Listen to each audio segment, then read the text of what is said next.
Dans cette semaine où nous avançons en tous les cas dans la régénération, tu as besoin d'être régénéré.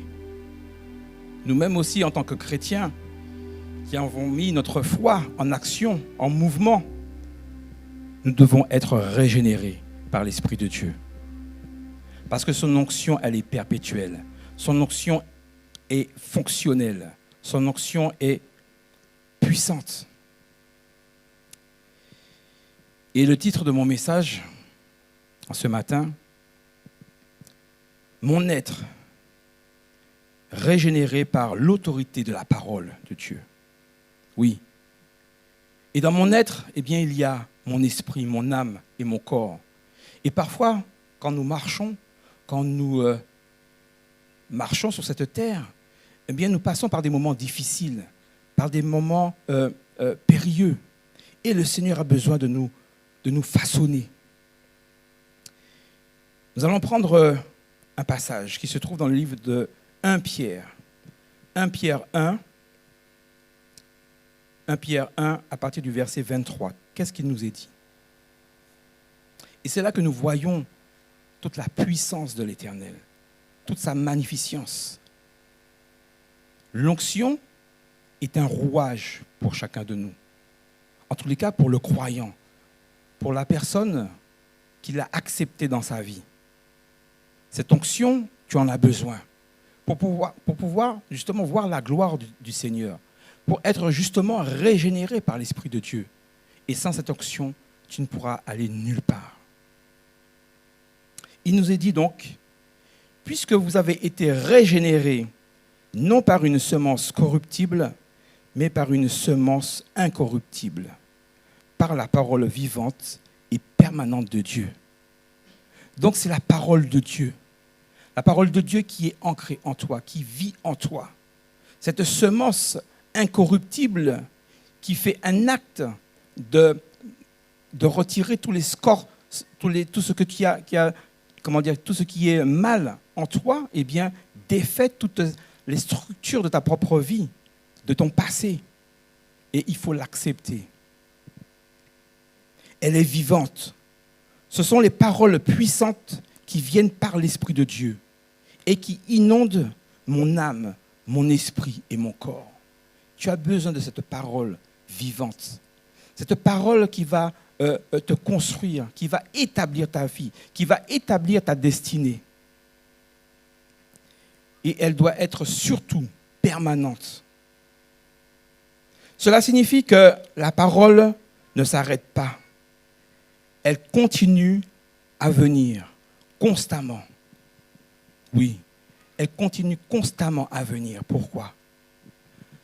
Parce que tu es cette personne qui est assise près du courant d'eau et qui reçoit perpétuellement la bénédiction. Tu es enraciné. Et donc, si tu es enraciné près de ce courant d'eau, eh bien, tu vas être régénéré par l'Esprit de vie, par son Saint-Esprit, par la manifestation de son Esprit Saint. Et donc, tu vas agir. Et nous voyons combien notre âme, mon âme, a besoin de l'Éternel.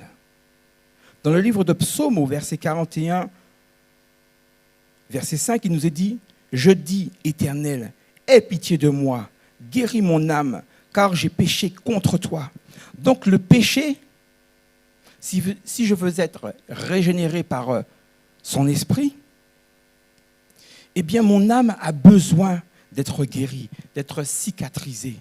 Parce que c'est de là que viennent toutes les pensées, toutes nos sensations.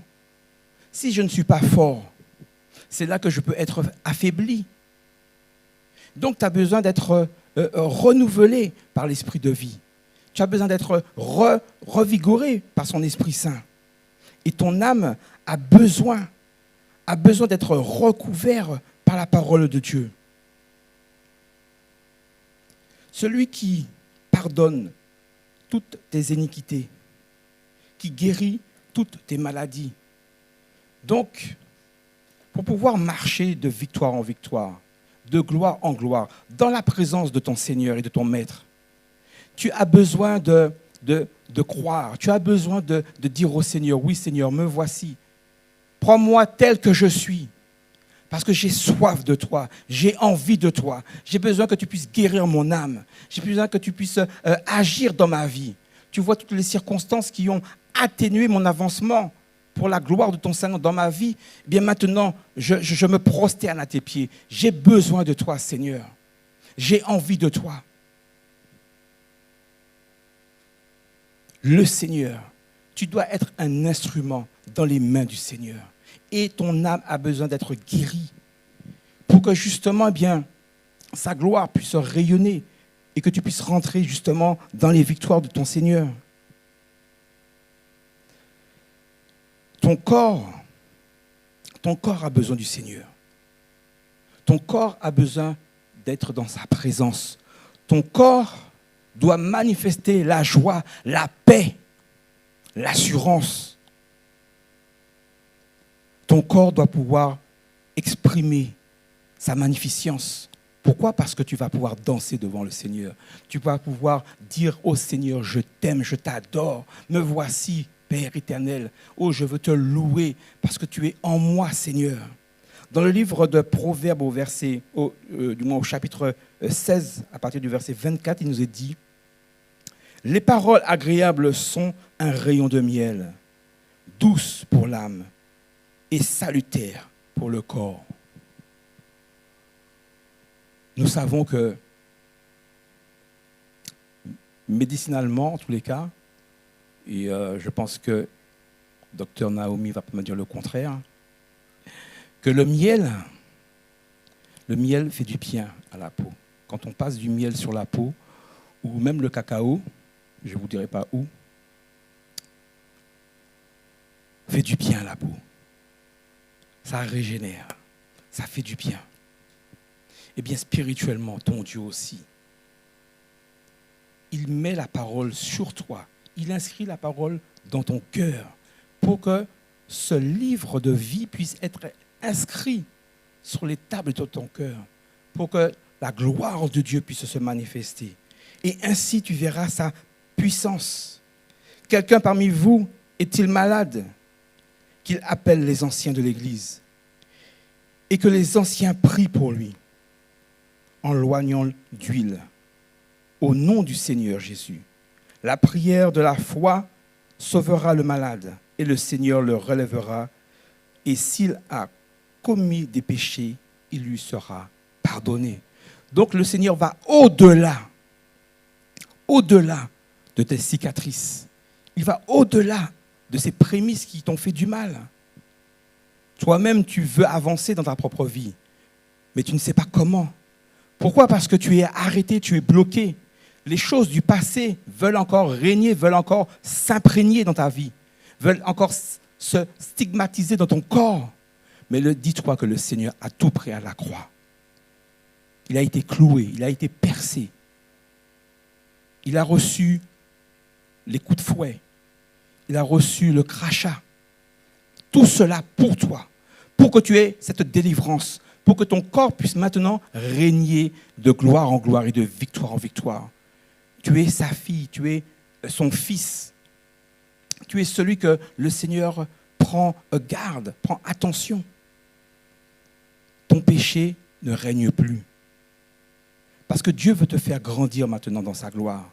Il veut te faire comprendre que les obstacles du passé, tu voulais te marier, tu voulais te fiancer, tu voulais avoir des entreprises, tu voulais avoir une profession stable.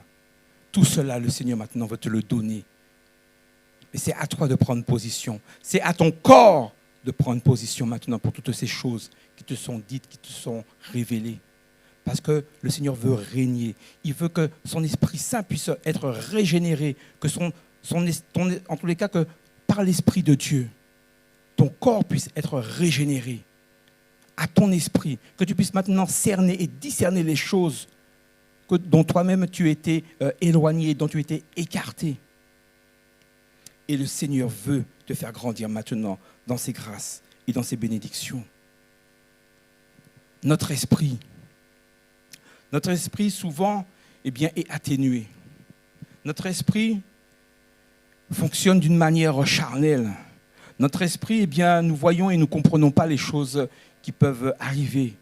tout de suite nous voyons des choses, des empêchements dans notre propre vie, eh bien, nous prenons le téléphone, nous prenons le WhatsApp, que sais-je. Et puis, nous appelons.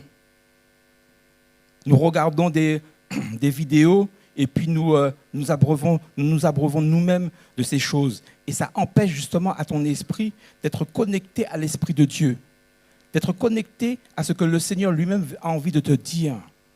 Donc, déconnecte-toi et reconnecte-toi à l'Esprit de vie. Dans le livre de Jean 14, au verset 27, Jean 14, au verset 27, il nous est dit « Je vous laisse la paix, je vous donne ma paix.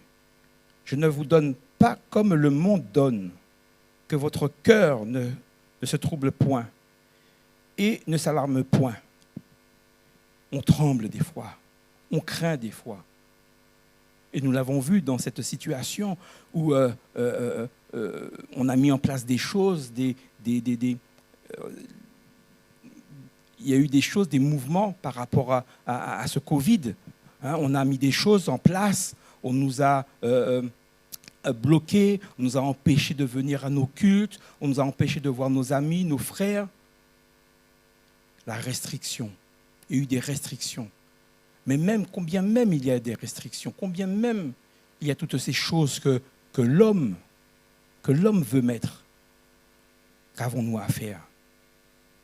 Tu mets tes deux genoux à terre et tu te mets en connexion avec l'Esprit de Dieu. L'Esprit de Dieu n'est pas en connexion avec ce qui se passe autour de toi, non. Tu crées un lien intime avec le Seigneur. Tu crées un lien intime. Et il m'a dit, ma grâce te suffit, car ma puissance s'accomplit dans la faiblesse. Je me glorifierai donc bien plus volontiers de mes faiblesses, afin que la puissance de Christ repose sur moi. L'Esprit de Dieu, la puissance de l'Éternel repose sur toi. On ne s'en rend même pas compte, mais l'Esprit de Dieu repose sur toi. Donc il faut que tu puisses l'utiliser, que tu puisses l'exprimer. Et tu vas pouvoir l'exprimer si toi-même tu prends conscience que les choses du passé, maintenant, eh bien les choses du passé sont rejetées, sont oubliées. Et que Dieu maintenant fait toutes choses nouvelles pour toi. Parce qu'il veut construire sur les anciennes ruines. Il veut bâtir sur les anciennes ruines. Tu as eu des échecs dans les fiançailles. Dieu veut maintenant que tu puisses aller progresser maintenant. Que tu puisses trouver, chercher le mariage. Tu attends patiemment. Le temps de Dieu n'est pas notre temps. Et ton temps n'est pas celui du Seigneur. Donc tu dois être cette femme, cet homme patient qui va approfondir la parole de Dieu pour justement que l'autorité de la parole de Dieu puisse se faire, puisse agir dans son temps, dans le temps de Dieu, pour que l'accomplissement de la gloire du Seigneur eh bien, puisse se manifester pleinement. Alors, que peut-on dire de la parole de Dieu? Eh bien, l'autorité de la parole de Dieu est le pain de vie pour le chrétien. C'est un pain de vie. Je ne cesse de la ruminer, je ne cesse de m'abreuver, je ne cesse de la lire. Dans le livre de Matthieu 4, au verset 4, il nous est dit « L'homme ne vivra pas de pain seulement, mais de toute parole qui sort de la bouche de Dieu. » Tu as besoin de cette parole qui va pouvoir t'aider, qui va pouvoir te faire grandir, qui va te faire croître, qui va te faire émerger justement des choses dans lesquelles tu n'avais plus foi. Cette parole qui est vie pour toi, qui est un pain de vie, eh bien tu verras que ta foi va être exercée, ta foi va être endurcie, ta foi va être exprimée. Il faut passer par ces moments-là pour que ta foi eh bien, puisse avoir un ancrage ferme et solide. Si tu n'as pas de foi ferme, si tu n'as pas un ancrage solide, eh bien tu vas être comme une personne qui va aller à tout vent de doctrine, qui va aller par-ci, par-là. Tu ne seras une personne errante. Et Dieu a besoin que tu sois ancré et que ta foi puisse s'exprimer. Comme je le disais tout à l'heure, l'onction. Tu as besoin de l'onction de l'Éternel. Cette onction qui va te permettre de te guider. Cette onction qui va te permettre de voir la puissance et la manifestation de l'Éternel. Cette onction qui a besoin de te guérir de tes meurtrissures du passé, pour que tu puisses voir maintenant la gloire du Seigneur. Et la parole de Dieu doit être une autorité. La parole de Dieu qui est vivante doit être une autorité dans ta vie. Et elle doit s'inscrire dans ta vie. Donc tu dois pouvoir persévérer. L'autorité de la parole de Dieu est aussi un lait de vie. Dans le livre de 1 Pierre 2, 1 Pierre 2, du verset 2 à 3, il nous est dit « Désirez, comme les enfants nouveau-nés, le lait de la parole, donné sans cesse, sans ruse, afin que par lui, vous croissiez pour le salut, si vous avez goûté le Seigneur, que le Seigneur est bon. » Le Seigneur, sa parole de Dieu, doit être comme un petit lait pour chacun de nous. Nous devons la goûter sans cesse, l'apprécier sans cesse. Elle doit être vie en nous. Elle doit être fondée en nous pour qu'à chaque jour, à chaque instant, eh bien, nous puissions voir que Dieu agit. Et Dieu agit au travers de la parole de Dieu. Combien nous voyons que par la parole, eh bien, les choses sont faites. Et ta vie a besoin d'être reconstruite par la parole de Dieu. Donc, instruis-toi par la parole de Dieu. Reçois les enseignements par la parole de Dieu. Lis la parole de Dieu et qu'elle soit inscrite dans ton cœur et dans ta vie.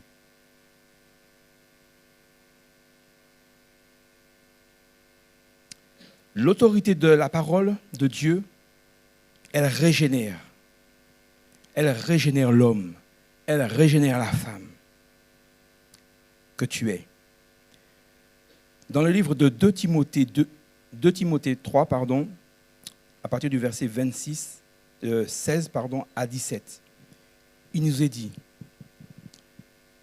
2 Timothée 3, versets 16 à 17, « Toute écriture est insufflée de Dieu et utile pour enseigner, pour convaincre, pour corriger, pour instruire dans la justice, afin que l'homme de Dieu soit accompli pleinement, équipé pour toute bonne œuvre. » Tu as besoin d'être équipé de la parole de Dieu. Tu ne peux pas aller sans la parole de Dieu. Donc la parole de Dieu, eh bien, elle t'établit. La parole de Dieu te donne des instructions. La parole de Dieu est un instrument. La parole de Dieu est une autorité face à l'ennemi. Elle est une autorité. Quand notre Seigneur Jésus a été sur la montagne et que Satan lui fait voir tous les royaumes, c'est par la parole que Christ a donné qu'il a eu la victoire. Et cela est un exemple. C'est par la parole. Donc si la parole est inscrite dans ton cœur, tu ne vis que pour la parole. Si la parole fait vie en toi, c'est la manifestation de la gloire du Seigneur qui doit prévaloir et non ta propre personne. Parce que si c'est ta propre personne, mais que tu veux avancer dans ton mariage, dans tes fiançailles ou dans la construction de ta propre vie, et puis que tu regardes un peu, tu vas regarder comme un peu en arrière, tu ne vas pas arriver. Tu seras toujours d'échec en échec. Donc la parole de Dieu doit prévaloir dans ta propre vie pour qu'elle puisse avoir cette autorité. La parole de Dieu est dans mon cœur et dans ma vie et je suis attaché à l'Esprit de Dieu. qui va me réconforter, qui va me conforter dans mes prières, dans mes moments de jeûne que je vais passer devant le Seigneur pour que mes destinées prophétiques puissent arriver, puissent descendre. Et tu as besoin de cela. Ton âme, ton corps, ton esprit a besoin d'être régénéré. Et de cette onction, eh bien, l'onction du Seigneur va pouvoir t'aider à pouvoir bâtir sur de nouvelles ruines, sur d'anciennes ruines, pardon. Tu seras ainsi comme cette stature pour rentrer dans tes fiançailles, dans ton mariage, dans les valeurs que le Seigneur te donne. Il nous a engendrés selon sa volonté, par la parole de vérité, afin que nous soyons quelque sorte les prémices de ces créatures. L'autorité de la parole de Dieu doit se produire, se manifester pleinement sur notre âme, notre corps et notre esprit. Ainsi, nous avancerons de victoire en victoire dans tous les domaines de notre vie. La parole de Dieu est comme une identité. Nous fonctionnons avec une carte, un CNI, une carte nationale ou un passeport. Quand nous traversons le territoire, nous avons besoin d'un passeport. Bien que le royaume des cieux est grand et immense, eh bien, tu as besoin de l'identité au travers de la parole de Dieu qui est vie, pour que toi-même tu puisses aller ensemencer la parole de Dieu dans tous les royaumes dans lesquels le Seigneur t'a donné à fouler, en Afrique, aux États-Unis, au sud de la Martinique. Tu as besoin de cette identité qui doit être dans ton cœur, la parole de Dieu, son Esprit Saint.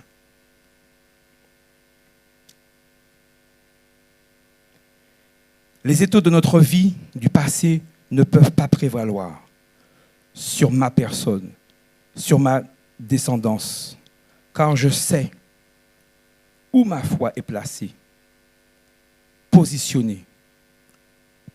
Elle est positionnée sur le roc qu'est mon Seigneur Jésus. Et ainsi tu as une stabilité. Tu as cette stabilité que donne le Seigneur à tous ses enfants. Pourquoi ? Parce que tu sais cerner, tu sais discerner les choses. Parce que la parole est en toi, elle vit en toi, elle se manifeste en toi. Et donc tu n'as aucune crainte, tu n'as aucune peur. Tu ne t'effraies pas, tu ne t'effraies point.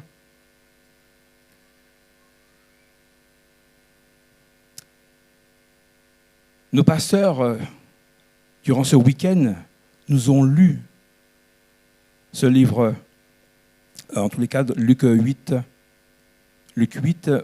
à partir du verset 40, la fille de Jaïrus. Eh bien, laisse-moi te le lire maintenant. À son retour, Jésus fut accueilli par la foule, car tous l'attendaient. Voici qu'arriva un homme du nom de Jaïrus. Il était le chef de la synagogue, et il se jeta à ses pieds et le supplia d'entrer dans sa maison, parce qu'il avait une fille unique d'environ 12 ans, qui était mourante. Donc nous voyons, au travers de ce que je viens de lire, que sa fille était mourante. Elle était sur le point de mourir, mais elle était sur le point de mourir. Et donc pendant que Jésus parlait encore,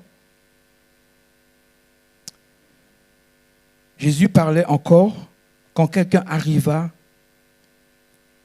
de chez le chef de la synagogue et lui dit « Ta fille est morte, ne dérange plus le maître. » Donc nous voyons que d'un état à un autre, les choses changent. Sa fille est morte. Donc il n'y a plus rien à faire. La mort est passée. La mort, entre guillemets, a pris sa victoire. Mais il nous est dit que ne dérange plus le maître, c'est plus la peine. Mais Jésus, qui avait entendu, dit au chef de la synagogue, « N'aie pas peur. » Donc ça veut dire que d'un état à un autre, quand on lui a dit qu'on sait que la fille est mourante, d'un état à un autre, eh bien, on voit que les choses s'opèrent, les choses se font, les choses se cadrent. La puissance, la manifestation de l'Éternel se produit, agit. Et qu'est-ce qu'il est dit? Le Seigneur lui dit, « N'aie pas peur. » Et souvent, nous-mêmes, eh bien, nous craignons. Nous avons peur. Nous nous rétractons. Tellement que nous nous rétractons que nous ne voyons pas la gloire du Seigneur arriver. Nous ne voulons pas voir la gloire de Dieu se manifester dans notre propre vie. Et nous arrêtons cela. Nous nous bloquons. Nous empêchons à l'Esprit de Dieu d'agir. Nous empêchons à l'onction d'agir. Tu as besoin d'être régénéré par l'Esprit de vie, par l'Esprit de grâce. Donc, la peur n'est pas un statut de l'homme, de la femme que tu es, que nous sommes. Tu dois au contraire défaire cela. Et le Seigneur dit, crois seulement. Il faut que tu crois. Ta croix, eh bien, elle abat toutes les montagnes. Ta croix fait grandir ta foi. Tu crois, eh bien, tu vas pouvoir grandir. Tu vas pouvoir passer les obstacles. Et ainsi, tu pourras prendre position dans ta propre vie, dans tous les domaines de ta propre vie. Crois seulement. Dieu agit. Dieu agit en tout temps, en toutes circonstances. Mets ta foi en action. Libère la foi que le Seigneur t'a donnée. Parce que tu as besoin d'être cet homme, cette femme, témoin de Christ, témoin au travers du monde, là où le Seigneur t'enverra pour que tu puisses manifester en tous les cas toute sa gloire. Et donc, aussitôt le père de l'enfant s'écria, « Je crois, viens au secours de mon incrédulité. » On est incrédule.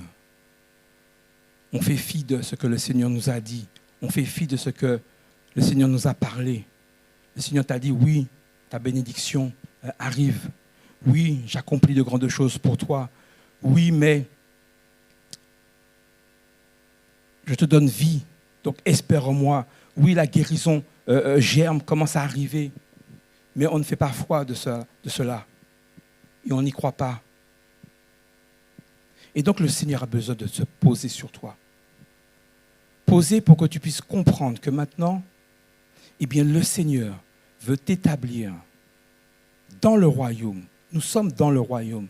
Mais ton corps, ton âme et ton esprit a besoin d'être régénéré par son Esprit Saint, par son onction. Donc il faut te laisser habiter, il faut te laisser imbiber de sa présence pour que tu puisses comprendre les choses de l'au-delà, de ce que le Seigneur veut te faire comprendre. Longtemps tu as été cette personne errante. Longtemps on t'a blessé et tu reviens dessus encore. Non. Laisse ces choses. Pardonne ces choses. Et avance sur ta propre destinée. Parce que l'onction veut te régénérer. L'onction, comme je l'ai dit, c'est un rouage. C'est un rouage qui va te permettre de pouvoir avancer dans le Seigneur. Les femmes sages ont préparé leur huile. Elles ont mis leur huile dans un récipient, dans un contenant. Tu as besoin que ton contenant, c'est-à-dire que ton esprit puisse être connecté avec l'Esprit de Dieu, que tu puisses recevoir cette onction qui t'imbibe maintenant, qui t'habite maintenant. Tu as besoin de voir la gloire de Dieu maintenant puissamment. Puissamment. Il faut arrêter les petites choses. Tu as besoin de croître, tu as besoin de grandir. Tu as besoin de voir maintenant autre chose de ce que voulait te faire miroiter bien l'ennemi. Ou toi-même, tu avançais dans tes propres pensées. Mais tes pensées ne sont pas celles du Seigneur. Non, confie-toi en l'Éternel et tu verras que sa gloire se manifestera pleinement. Nous avons besoin d'être renouvelés par l'Esprit de Dieu. Nous avons besoin de croire que le Seigneur est celui qui est le Dieu vivant, qui est le Dieu vrai. Il va se manifester en toi si tu le crois véritablement, dans ta propre vie. Il est celui qui fait des prouesses. Il l'a fait dans ma vie, il l'a fait dans la vie de chacun, il l'a fait en tous les cas dans la vie de l'évangéliste Orphélie. Elle a rendu déjà témoignage. Nous bénissons le Seigneur. Donc il est capable de le faire pour toi.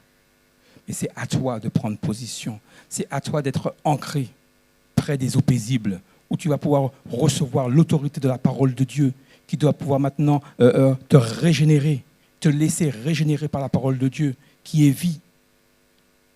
La parole de Dieu n'est pas un obstacle, non, infranchissable, non. Elle doit pouvoir maintenant s'établir dans ta propre vie, pour que tu puisses être cet homme et cette femme épanouis pour sa gloire, pour sa puissance, sa magnificence.